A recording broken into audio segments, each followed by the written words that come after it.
የእግዚአብሔር መልአክ ያድናሉ። 38 ዓመት ሙሉ ተኝቶ ነበረ መጻጉዕ። ከሱ በኋላ መጥተው ድነው ሄዳሉ። ጓደኞቻችንን ዛሬኛ ልንሸከማቸው ይገባል። ቤተ ክርስቲያናችን ኢትዮጵያን ለብዙ ሺህ ዓመት ተሸክማን የኖረችው ቤተ ክርስቲያን ኢትዮጵያን ተሸክማ ነው የኖረችው።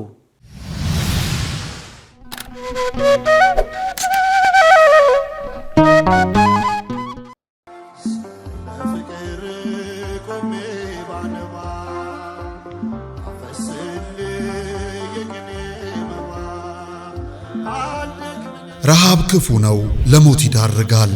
ጾም በረከት ነው፣ ከአምላክ ያስታርቃል። ከሰው ያልተጣሉ ለአምላክ እቅፍ የቀረቡ ዓለምን ላይ መለሱባት ወስነው ለቆረቡ መነኮሳት ግን ቀኑን ሙሉ ጾመው መፍቻ ሌሊቱን አድረው እንደገና ውለው ማደፊያ ሊያጥሩ አይገባምና መነኮሳቱን አንዘንጋ። የሙት አንሳ ማር ቅዱስ ሚካኤል አንድነት ገዳም እናቶችን ከችግራቸው አሳርፈናል። አባቶቻችንን ደግሞ የበዓት ጦት ፈትኖብናል። ጾሙን ለበረከት ዘመኑን ለምህረት ያደርግልን ዘንድ ከኛ የበረቱት በጸሎት ያስቡን። አሜን። የሙት አንሳ ማር ቅዱስ ሚካኤል አንድነት ገዳም መነኮሳትን በዓት በአንድነት እንገንባ።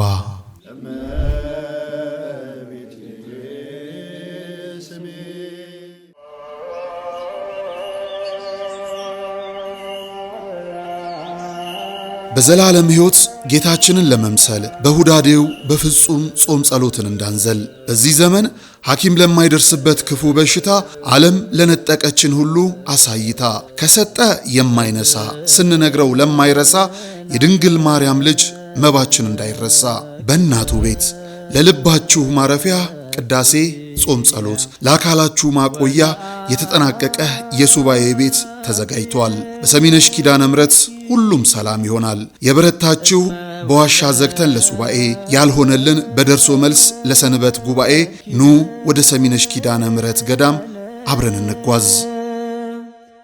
መብልዐ ጽድቅ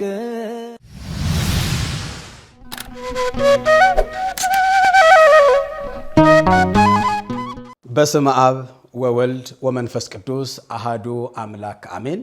በአገራችን በኢትዮጵያና በመላው ዓለም ላይ የምትገኙ የተዋሕዶ ልጆች ሁላችሁም እንደየሰዓት አቆጣጠራችሁ እንደምን ዋላችሁ፣ እንደምን አደራችሁ፣ እንደምን አረፈዳችሁ። አሜን። ቸሩ አምላካችን እግዚአብሔር ሁላችንንም በዕድሜ በጤና ጠብቆ እዚህ ሰዓት ያደረሰን እግዚአብሔር ስሙ የተመሰገነ ይሁን። እንደ እግዚአብሔር መልካምና ቅዱስ ፈቃድ ዛሬ የዐቢይ ጾም አራተኛው ሳምንት ላይ እንገኛለን።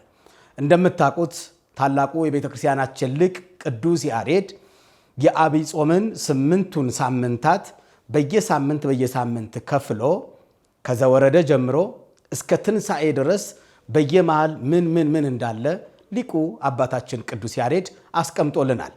እንግዲህ ዘወረደ ቅድስት ምኩራብ አለንና አሁን ደግሞ ያለንበት ሳምንት አራተኛው ሳምንት መጻጉዕ ብሎ ሰይሞልናል።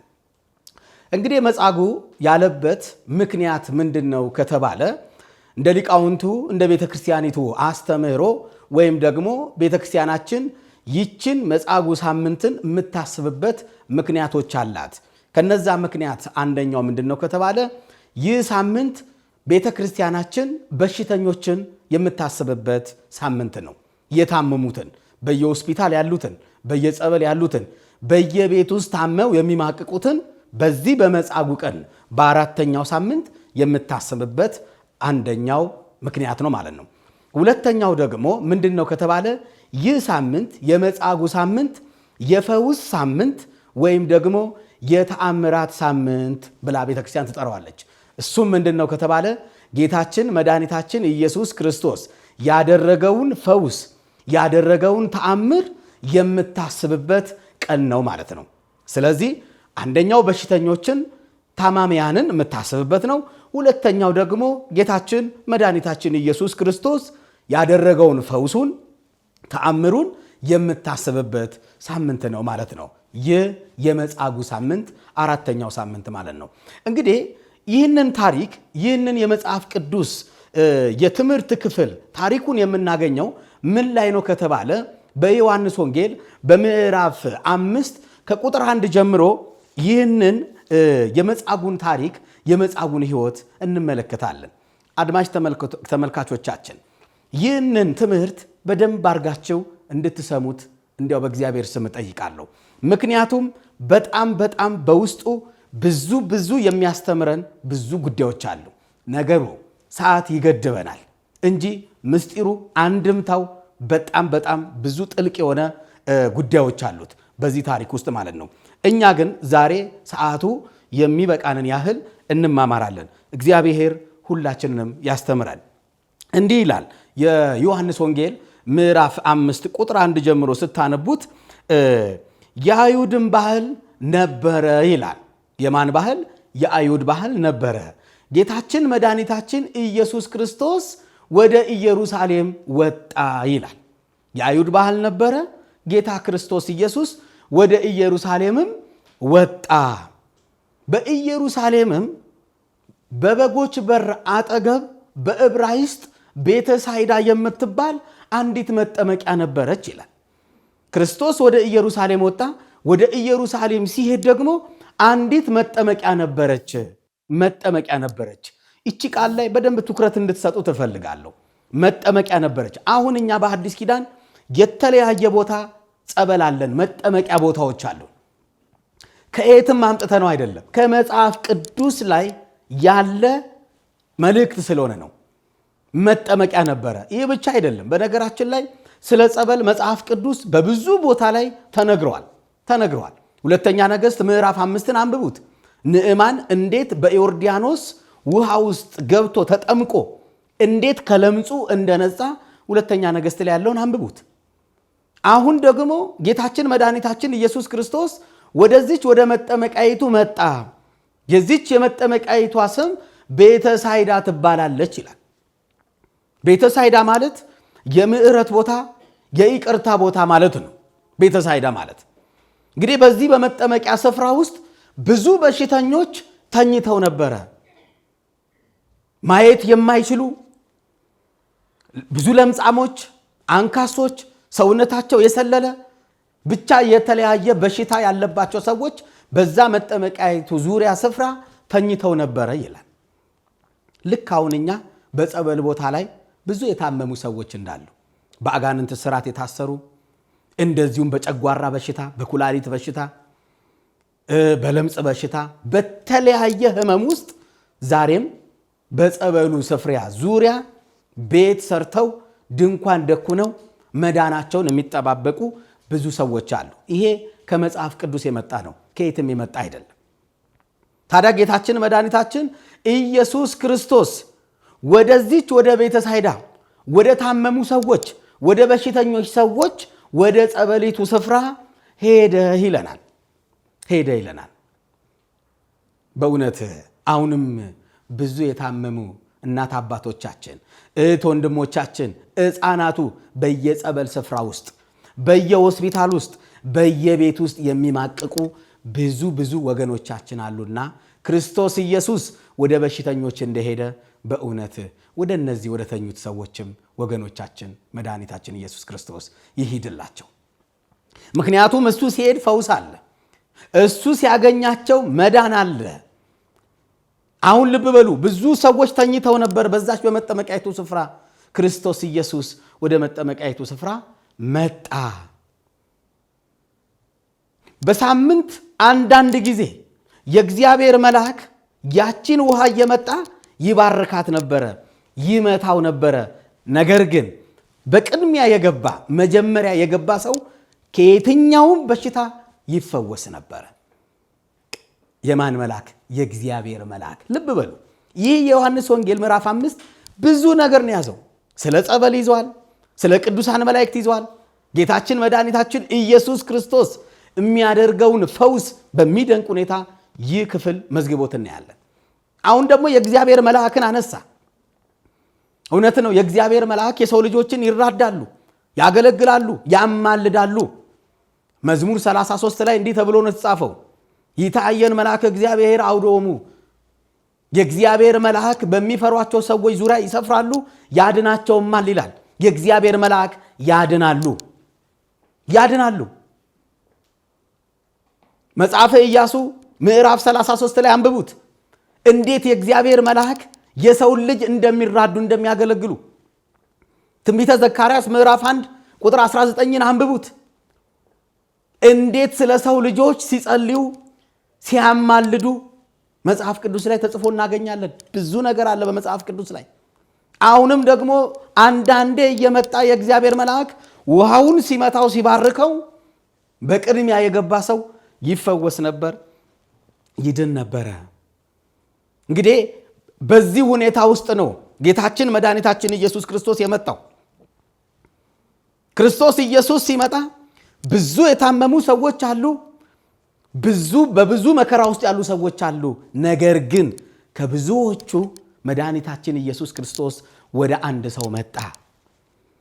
ይህ ሰው መጻጉዕ ይባላል። መጻጉዕ ማለት በሽተኛ ማለት ነው። ከሕመሙ ብዛት የወጣለት ስም ነው። ስሙ አይታወቅም፣ ተረስቷል የመጻጉዕ። ክርስቶስ ኢየሱስ 38 ዓመት ሙሉ በአልጋ ላይ ተጣብቆ ሲማቅቅ ወደ ነበረው ወደ መጻጉዕ መጣ። እንዴት ያስደንቃል ወገኖቼ!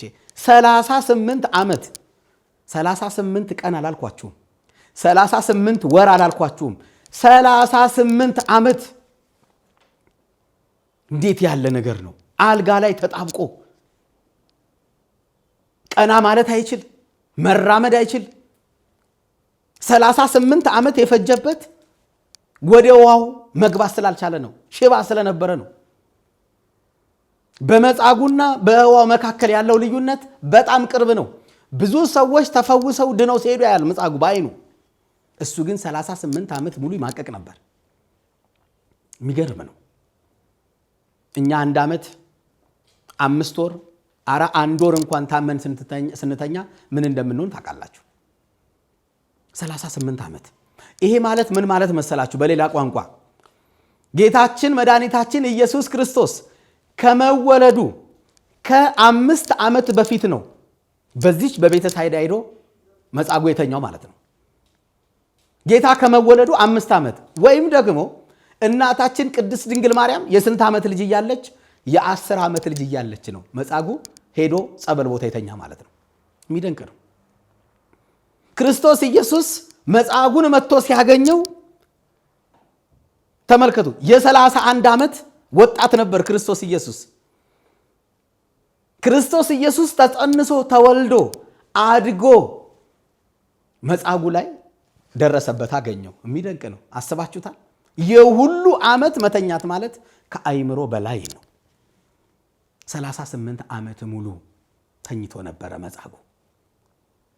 ክርስቶስ ኢየሱስ ወደዚህ ሰው መጣ። ወደ ተጨነቀው፣ ወደ ታመመው፣ ወደ በሽተኛው ሰው መጣ። ክርስቶስም ኢየሱስ አየው፣ አዘነለት፣ ራራለት። እንዲህም አለው፣ ልትድን ትወዳለህን አለው። እንዴት ያለ ንግግር ነው! ልትድን ትወዳለህን? መጻጉዕም እንዲህ አለው፣ አዎ ጌታ ሆይ መዳን እፈልጋለሁ አለው። መዳን እፈልጋለሁ፣ ነገር ግን አለ ወደ ውሃው ወስዶ የሚከተኝ ሰው የለኝም ማለት። አዎ ጌታ ሆይ መዳን እፈልጋለሁ፣ ነገር ግን ወደ ውሃው የሚከተኝ ሰው የለኝም ማለት። አዎ መጻጉዕ ሰው የለውም ነበር። መጽሐፍ ቅዱስን ስታነቡት ሰው የለውም ነው የሚለው። ቤተሰብ የለውም አይደለም፣ ወገን የለውም አይደለም፣ ሰው የለውም። ምን ማለት ነው? ቤተሰቦቹ ወገኖቹ ሁሉ ረስተውታል። ሰው ያለበት ምክንያት አጠገቡ ጋር የነበሩ ሰዎች ራሱ መጻጉዕን ረስተውታል። እንዴት ክፉዎች ቢሆኑ ነው! እውነት ለመናገር አንድ ሰው እኮ በሆስፒታል ሲድን አጠገቡ ላለው ለታመመው ሰው አጽናንቶት አይዞ እንደኔ ትድናለህ ብሎት ብዙ ነገር አድርጎለት ነው የሚሄደው። ምናውቀው እሱን ነው። ለምሳሌ አንድ ሰው ታሞ አስቡት፣ ሆስፒታል ላይ እኛ ድነን ስንነሳ ያ የተኛውን ሰው አበረታተን አይዞ አንተም ትድናለህ ብለን ጉልበት ሆነ ነው ብርታት ሆነ ነው የምንሄደው። እነዛ ግን እንዴት ጨካኝ ቢሆኑ ነው? የሚያስደንቀው ደግሞ እሱ ራሱ ምን ይላል መሰላችሁ? እዚሁ መጽሐፍ ቅዱስ ላይ ከኔ በኋላ እየመጡ እነሱ ግን ድነው ይሄዳሉ አለ። የሚገርም ነው። ከሱ በኋላ መጥተው ድነው ይሄዳሉ። ምን አለ ይዘውት በገቡ?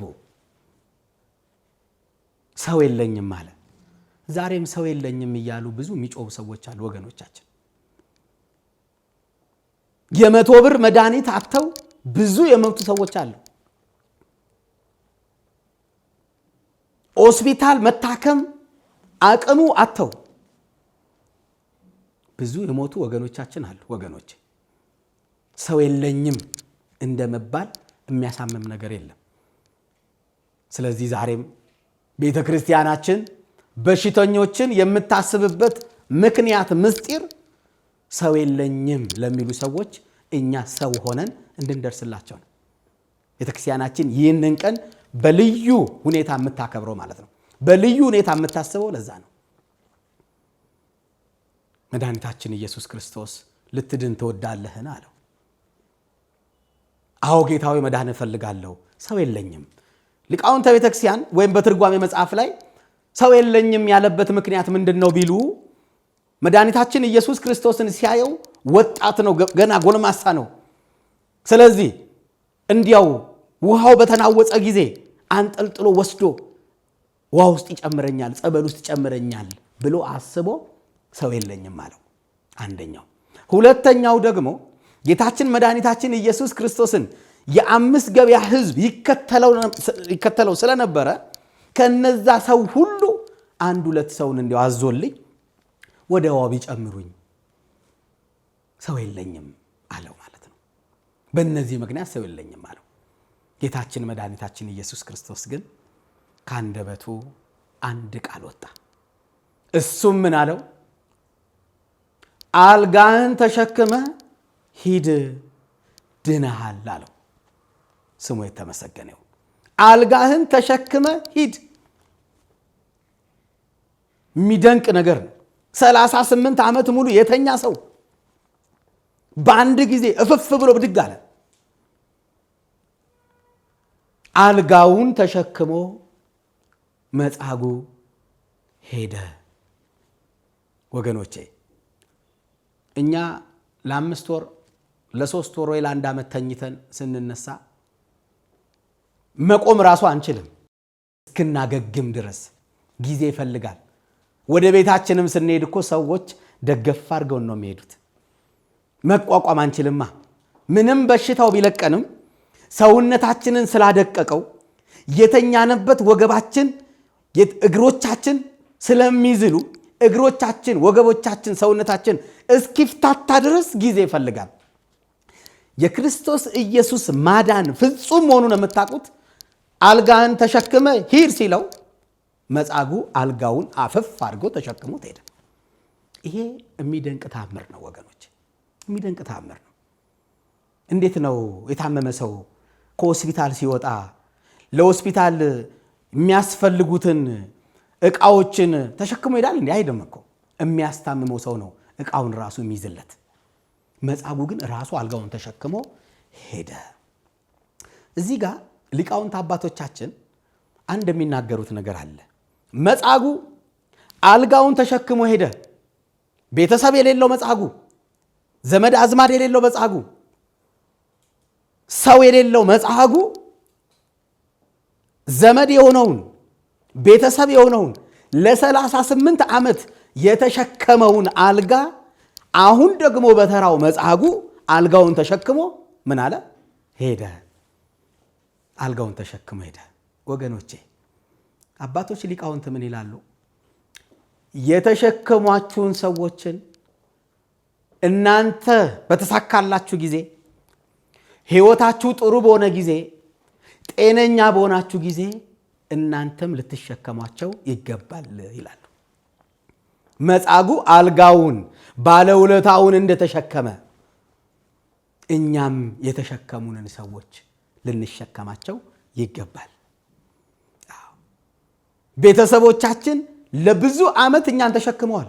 አባቶቻችን፣ እናቶቻችን ተመልከቷቸው እንዴት እንደተሸከሙን ከልጅነት ጀምሮ አይደለም በጀርባ አዝለው አሳድገው አስተምረው ለቁም ነገር አድርገው ተሸክመውን ነው ዛሬ እኛ እዚህ የደረስነው።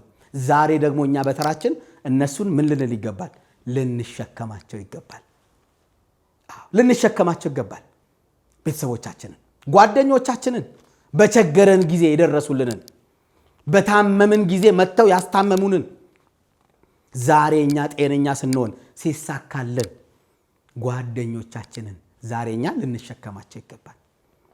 ብዙ ሰው በሚደንቃችሁ ሁኔታ የሰውን ውለታ የበላ ሰው ነው። ብዙ ሰው ማለት ነው። ብዙ ሰው ለሰው ዋጋ ይከፍላል። ብዙ ሰው ለሰው እስከ ሞት ድረስ ይታመናል። ትንሽ ሲሳካልን፣ ትንሽ ነገሮቻችን እጃችን ሲፍታታልን ብን ብለን እንጠፋለን። ይሄ የአደባባይ ምስጢር ነው። ብዙ ሰው እንዲህ አይነት ነገር ያደርጋል። ስለዚህ ከመጻጉዕ የምንማረው የተሸከመንን መሸከም እንዳለብን ነው ብለው ሊቃውንቱ ይናገራሉ። ይህ ብቻ አይደለም። በዚሁ አጋጣሚ ሊቃውንት በብዙ ነገር ነው ይህንን ትምህርት የሚያመሳጥሩት። ለምሳሌ ሌላው ቤተ ክርስቲያናችን ኢትዮጵያን ለብዙ ሺህ ዓመት ተሸክማን የኖረችው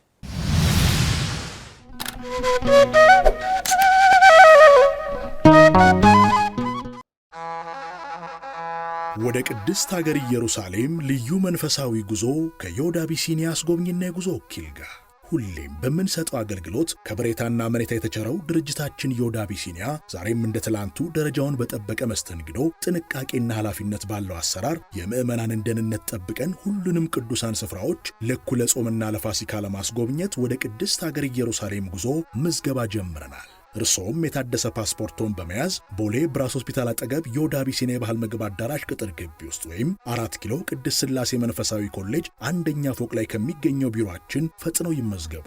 በቡድን ከ5 በላይ ሆነው ለሚመጡ ልዩ ቅናሽ እንሰጣለን። ለበለጠ መረጃ በሞባይል ቁጥራችን 0927 35 66 54 ወይም 53 ይደውሉልን። ዮድ አቢሲኒያ አስጎብኝና የጉዞ ወኪል። የጃንደረባው ጉዞ ወደ ቅድስት ሀገር ኢየሩሳሌም። የምስራች! እንኳን ደስ ያላችሁ!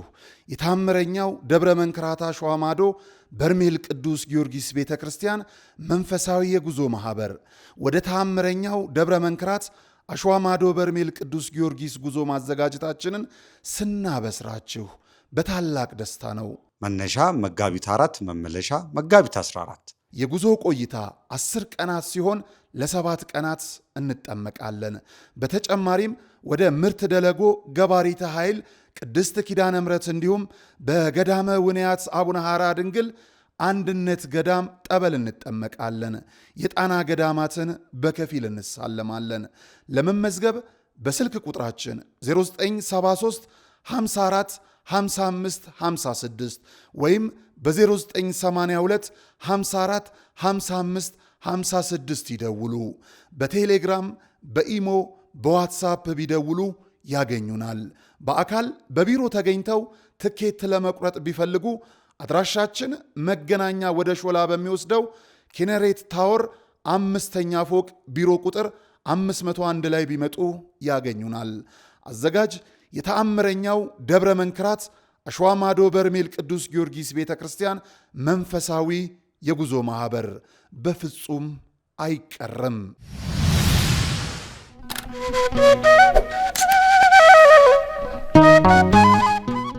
ኢትዮጵያ አይደለም የተሸከመቻት፣ ቤተ ክርስቲያናችን ኢትዮጵያን ለብዙ ዓመት ተሸክማ ኖራለች።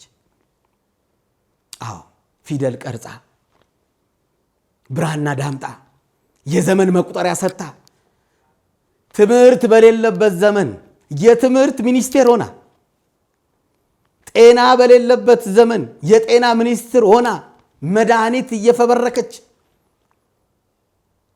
ቤተ ክርስቲያን ኢትዮጵያን ተሸክማ ነው የኖረችው። አሁን ኢትዮጵያ ቤተ ክርስቲያንን እየተሸከመች ነው ወይ ነው ጥያቄው። ይሄ ነው የሚያነሱት ሊቃውንት። ኢትዮጵያ ቤተ ክርስቲያንን እየተሸከመች ነው ወይ? እንኳን ልትሸከማት ውለታዋን ቀርጥፋ እየበላች ነው። እንኳን ልትሸከማት ቤተ ክርስቲያንን በየወቅቱ በየቀኑ እያቃጠለች ነው። እንኳን ልትሸከማት ቤተክርስቲያንን ኢትዮጵያ ማለት ነው ወገኖች። ስለዚህ ኢትዮጵያ ቤተክርስቲያንን ልትሸከማት ይገባል። ውለታዋን መርሳት የለባትም። ምን ለማለት እንደፈለኩ ትረዱኛላችሁ። ስለዚህ መጻጉዕ አልጋውን ተሸክሞ ሄደ። የሚገርም ነው። መጻጉዕን ሳሉት እስኪ ባይምሯችሁ። መጻጉዕ አልጋህን ተሸክመ ሂድ ሲባል ወዴት የሚሄድ ይመስላችኋል? ቤተሰብ እንዳይል ቤተሰብ የለው፣ ዘመድ እንዳይል ዘመድ የለው። ነገር ግን ቀጥታ መጻጉዕ የሄደው ወዴት ነው? ወደ ቤተ መቅደስ ነው የሄደው። ወደ ቤተ መቅደስ ሄደ። አይሁድ ለክፋት፣ ለተንኮል፣ ሰው ለማሳደድ ክርስቶስ ኢየሱስን ከፍ ዝቅ የሚያደርጉ አይሁዶች መጻጉዕን መንገድ ላይ ያገኙት። ወደ ቤተ መቅደስ እየሄደ ከፊት ለፊቱ መጡና ቆሙ። እንዲህ የሚል ጥያቄ ጠየቁት። እንዴት በሰንበት አልጋ ተሸክመ ትሄዳለህ አሉት። የሚገርም ቃል እኮ ነው። እንኳን ደስ አለ፣ እንኳን ለዚህ በቃ፣ እንኳን እግዚአብሔር ምሕረቱን ሰጠ። 38 ዓመት ሙሉ ስትማቅቅ የነበርክ 38 ዓመት ሙሉ በአልጋ ላይ ተጣብቀ ቀና ማለት ያቃተክ መጻጉዕ አንተ እንኳን ደስ አለ ከማለት ፈንታ እንዴት በሰንበት አልጋህን ተሸክመ ትሄዳለህ አሉት። የሚደንቅ ነው ወገኖቼ። አንድ ቀን ምግብ ያላበሉት፣ አንድ ቀን አንድ ኩባያ ውሃ ያልሰጡት፣ አንድ ቀን ቀና ብለው ያላስታመሙት፣ አንድ ቀን ከ38 ዓመት ሙሉ አንድ ቀን ወደዛ ውሃ ናስኪ እናስገባ ያላሉት አይሁዶች እንዴት በሰንበት አልጋህን ይዘህ ትሄዳለህ? ይሄ ግን ጤነኝነት አይመስለኝም። ዝም ብላችሁ ስታስቡት የጤነኝነት ንግግር አይመስለኝም። የአይሁድ ክፋት፣ የአይሁድ ጭካኔ፣ ልበ ደንዳኖች ናቸው። እናንተ የእፉኝት ልጆች ያላቸው ለዛ ነው። የእፉኝት ልጆች የሚደንቅ ነው። እፉኝት የራሷ የሆነ ታሪክ አላት። እፉኝት ስትወለድ እናቷን ገላ ነው። ስትጸነስ አባትን ገላ ነው የምትወለደው እፉኝት። በዚህ ነው የገለጣቸው። እናንተ የእፉኝት ልጆች አላቸው። አይሁዶች ባይዘው በጣም ጨካኝ ናቸው። በጣም ክፉዎች ናቸው። እንዴት ይዘህ ትሄዳለህ በሰንበት አሉት። ስለ ሰንበት ይጨነቃሉ፣ ስለ ሰው ግን አይጨነቁም። ለመሆኑ አሉት አልጋህን ተሸክመ ሂድ ያለ ሰው ማን ነው አሉት። የክፋታቸው ጥግ ያዳነ ማን ነው እንኳን አላሉትም። አይገርምም? ማን ነው ያዳነ? ማን ነው እንደዚህ ቆመ እንድትሄድ ያደረገ አላሉም። ለምን? ክርስቶስን ፍጹም ይጠሉት ነበረ። አልጋህን ተሸክመ ሂድ ያለ ማን ነው አሉት። ወይ አይሁድ!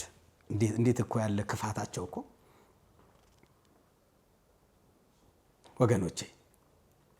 ዛሬም እግዚአብሔር ሲምረን፣ እግዚአብሔር ሲፈውሰን፣ ሙሉ ጤና ሲሰጠን፣ ስኬታማ ሲያረገን፣ በትዳር ሕይወት ሲባርከን፣ በትምህርታችን ሌቭል ከፍተኛ የትምህርት ደረጃ ስንደርስ፣ አምሮብን ስንወጣ ስንገባ፣ ብዙ ጠላቶች በመንገድ ላይ የሚጠብቁን አሉ። እግዚአብሔር ከእንደዚህ አይነት ጠላት ይሰውረን። ዛሬ ብዙ እህት ወንድሞቻችን በየገንዳው በየአስፋልት ለአስፋልት ጫት በዚህ በኩል ይዘው ሰንደል እዚህ ጆራቸው ላይ ለኩሰው አብደው ፌስታል አድርገው በራቁታቸው የሚወጡ የሚገቡ ሰዎች ወገኖቼ ልክ እንደ አይሁዳውያን ተረፈ አይሁዳውያን በሰው እጅ በመብል በመጠጥ ያበዱ ናቸው። በመተት አእምሯቸውን ያሳቷቸው ናቸው። ብዙ አሉ መናቃቸው ወገኖቼ፣ ብዙ አሉ የሰው ስኬት የሚያወዱ። እግዚአብሔር ከእንደዚህ አይነት ሰዎች ይጠብቀን። በእንዲህ አይነት ህይወት ውስጥ ያለን ሰዎችም ካለን ወደ ልቦናችን እንመለስ፣ ንስሐ እንግባ። የብዙ ሰው ህይወት ተበላሽቷል። የብዙ ሰው ወጣት ህይወት ቀረብ ብላችሁ ገንዳ አካባቢ ወይም ደግሞ ትቦ አካባቢ ሄዳችሁ ስትጠይቁ ምን ሆናችሁ ነው ብላችኋቸው ስታወሯቸው በሚያሳዝን ሁኔታ የሚነግሯችሁ ነገር ያስደነግጣል። ማንነታቸውን ሲነግሯችሁ፣ የትምህርት ደረጃቸውን ሲነግሯችሁ ዶክተር እኮ ነኝ፣ ፕሮፌሰር እኮ ነኝ፣ ኢንጂነር እኮ ነኝ፣ እንዲህ ቦታ ማናጀር ነበርኩ፣ በእንደዚህ በሱቅ ውስጥ ውጤታማ ጎበዝ ነጋዴ ነበርኩ፣ አሁን ግን ምን እንደሆነ አላውቅም፣ በሰው እጅ እንደዚህ አብጃለሁ ይላሉ። እግዚአብሔር ከእንደዚህ ሰውረን። ይሄን ለማወቅ በየጸበል ቦታ ብትሄዱ ብዙ እህት ወንድሞቻችን ሲናገሩት ያላችሁ ብዙ ሰው ወገኖቼ፣ ልክ እንደ አይሁድ ክፋት በልባቸው የነገሰ ሰዎች አሉ። አይሁድ ክፎች ናቸው።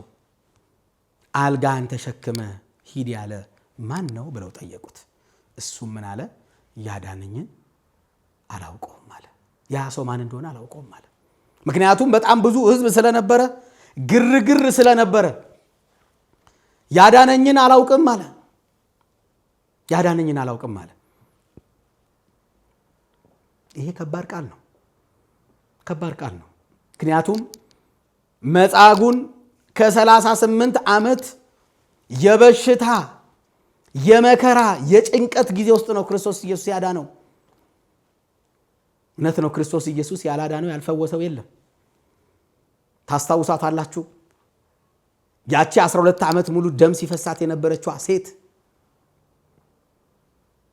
የማቴዎስ ወንጌል ምዕራፍ 9፣ የማርቆስ ወንጌል ምዕራፍ 5 ላይ፣ የሉቃስ ወንጌል ምዕራፍ 8 ላይ በሶስቱም መጽሐፍ ላይ የተጻፈችዋ ያቺ የምትደንቋ ሴት 12 ዓመት ሙሉ ደም ይፈሳት ነበረ። 12 ዓመት መጽሐፉን ስታነቡት ያልሄደችበት ሐኪም ቤት የለም። ገንዘቧን ሀብቷን ሁሉ ለባለ መድኃኒቶቹን የጨረሰችው ይላል። አንብቡት። መጨረሻ ላይ ወደ ሞት ቀርባ ነበረ። አንድ ወሬ ግን ሰማች። የናዝሬቱ ኢየሱስ የተባለ ሰው አረ እየፈወሰ ነው፣ እያዳነ ነው። እንደ መጻጉዕ ያለ 38 ዓመት ሙሉ በአልጋ ላይ ተጣብቆ የነበረ ሰው አድነዋል የሚል ሰማች። እሱንም ያዳነን እኔንም ያድነኛል ብላ ይቺ ሴት ደሟ ከመፍሰሱ የተነሳ መቆም እንኳን አትችልም። ሰውነቷ እየተንቀጠቀጠ እየወደቀች እየተነሳች ክርስቶስ ወዳለበት ቦታ ሄደች። ክርስቶስም በመንገድ እያለፈ ሳለ ይቺ ሴት እንደምንም ብላ ተስባ ሄዳ የልብሱን ጫፍ ነካች ይላል። የልብሱን ጫፍ ነካች። 12 ዓመት ሙሉ ደም ሲፈሳት የነበረችዋ ሴት ደሟ ቀጥ አለ። የሚደንቅ እምነት ነው።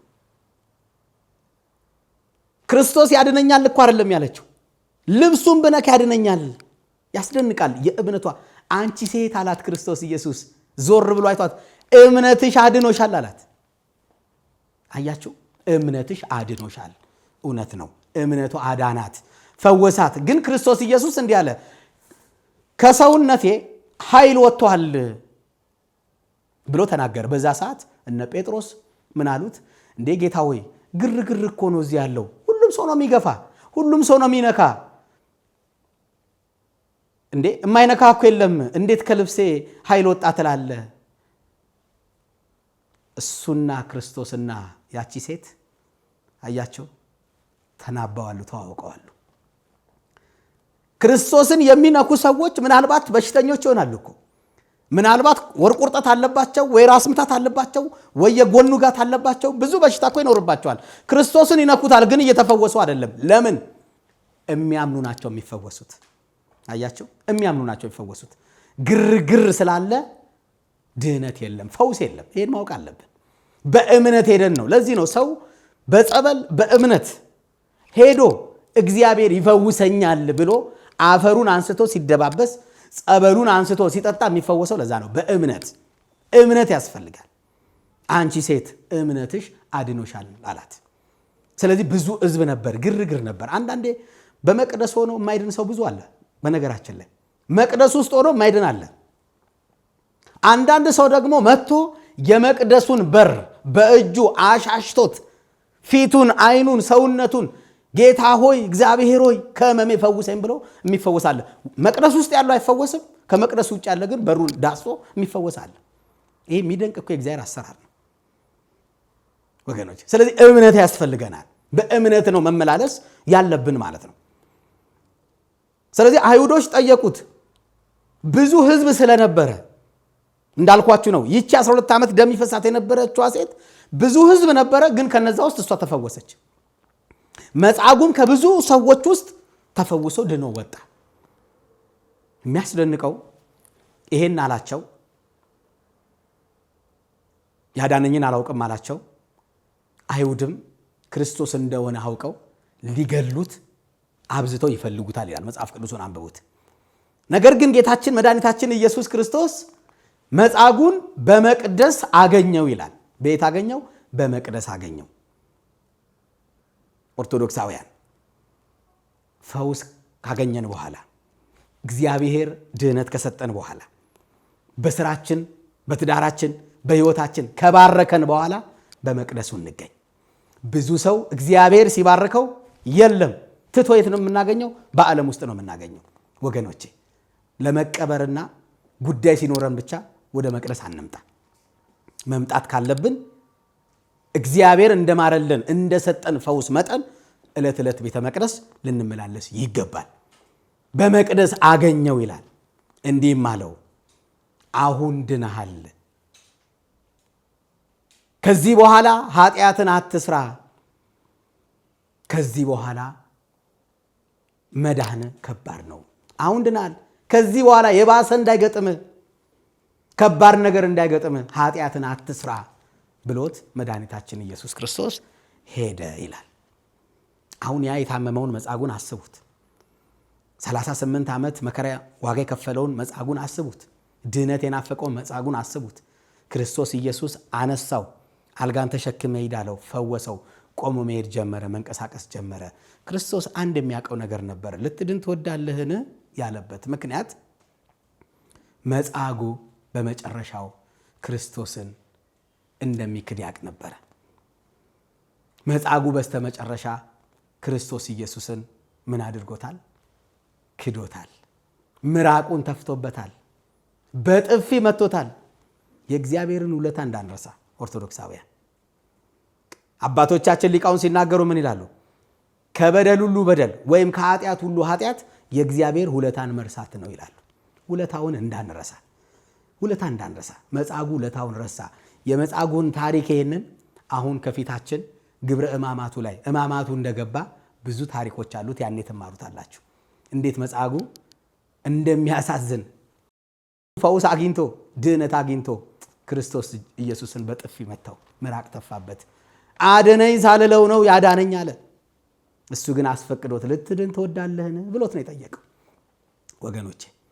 ስለዚህ በዚህ በመጻጉዕ ቤተ ክርስቲያናችን በሽተኞችን፣ የታመሙትን በየጸበል በየሆስፒታል በየቤት ውስጥ የሚማቀቁትን የምታስብበት ልዩ ቀን ነው ማለት ነው።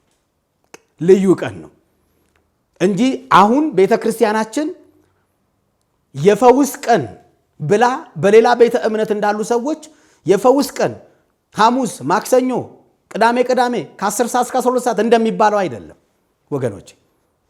እንድናስብ የተፈለገው የታመሙ ሰዎችን ነው። እንድናስብ የተፈለገው ማህሪውን ብዙ ሰዎችን ከለምጻቸው ያነጻ፣ ከጎበጣቸው ያቀና፣ ሽባቸውን የተረተረ፣ ቆመው እንደሄዱ ያደረገ ክርስቶስ ኢየሱስን እንድናስብ ነው ወገኖች። ስለዚህ ይህንን መጻጉዕን ሳምንቱን ይህንን እያሰብን ከተቻለን በዚህ በሰንበት የታመሙ ሰዎችን ሄደን ብንጎበኝ ማቴዎስ 25 ላይ እንደተጻፈ ማቴዎስ 25 ላይ ታምሜ ያልጠየቃችሁኝም ታርዤ ያላለበሳችሁኝም። አያችሁ፣ በቀኝ የሚቆሙ የሚጠየቁት ጥያቄ ነው። በግራም የሚጠየቁት ጥያቄ ነው። ያስታመመ የታሰረ የጠየቀ፣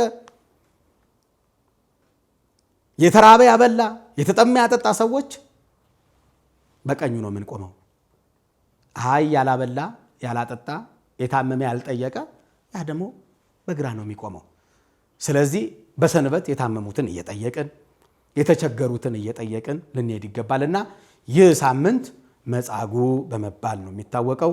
እንግዲህ በሚቀጥለው ደግሞ የሚቀጥለውን ትምህርት ይዘን እንመጣለን። የእግዚአብሔር ቸርነት የድንግል ማርያም አማላጅነት አይለየን። ይቆየን። ወስብሐት ለእግዚአብሔር።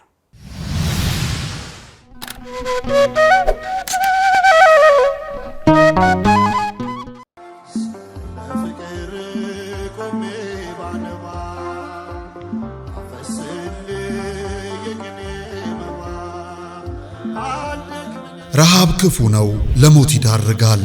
ጾም በረከት ነው፣ ከአምላክ ያስታርቃል። ከሰው ያልተጣሉ ለአምላክ እቅፍ የቀረቡ ዓለምን ላይ መለሱባት ወስነው ለቆረቡ መነኮሳት ግን ቀኑን ሙሉ ጾመው መፍቻ ሌሊቱን አድረው እንደገና ውለው ማደፊያ ሊያጡ አይገባምና መነኮሳቱን አንዘንጋ። የሙት አንሳ ማር ቅዱስ ሚካኤል አንድነት ገዳም እናቶችን ከችግራቸው አሳርፈናል። አባቶቻችንን ደግሞ የበዓት ጦት ፈትኖብናል። ጾሙን ለበረከት ዘመኑን ለምህረት ያደርግልን ዘንድ ከኛ የበረቱት በጸሎት ያስቡን። አሜን። የሙት አንሳ ማር ቅዱስ ሚካኤል አንድነት ገዳም መነኮሳትን በዓት በአንድነትን ገንባ።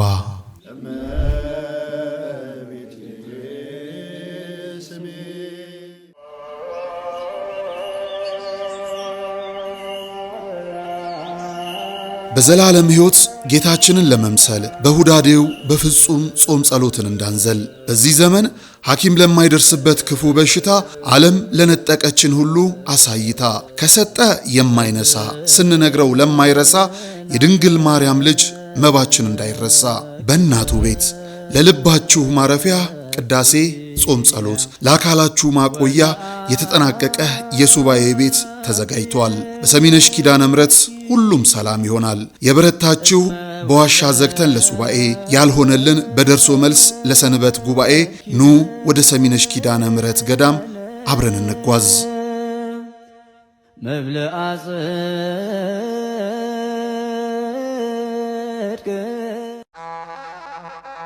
ወደ ቅድስት ሀገር ኢየሩሳሌም ልዩ መንፈሳዊ ጉዞ ከዮድ አቢሲኒያ አስጎብኝና የጉዞ ወኪል ጋር ሁሌም በምንሰጠው አገልግሎት ከበሬታና መሬታ የተቸረው ድርጅታችን ዮድ አቢሲኒያ ዛሬም እንደ ትላንቱ ደረጃውን በጠበቀ መስተንግዶ፣ ጥንቃቄና ኃላፊነት ባለው አሰራር የምዕመናንን ደህንነት ጠብቀን ሁሉንም ቅዱሳን ስፍራዎች ለእኩለ ጾምና ለፋሲካ ለማስጎብኘት ወደ ቅድስት ሀገር ኢየሩሳሌም ጉዞ ምዝገባ ጀምረናል። እርሶም የታደሰ ፓስፖርቶን በመያዝ ቦሌ ብራስ ሆስፒታል አጠገብ ዮድ አቢሲኒያ የባህል ምግብ አዳራሽ ቅጥር ግቢ ውስጥ ወይም 4 ኪሎ ቅድስት ሥላሴ መንፈሳዊ ኮሌጅ አንደኛ ፎቅ ላይ ከሚገኘው ቢሮአችን ፈጥነው ይመዝገቡ።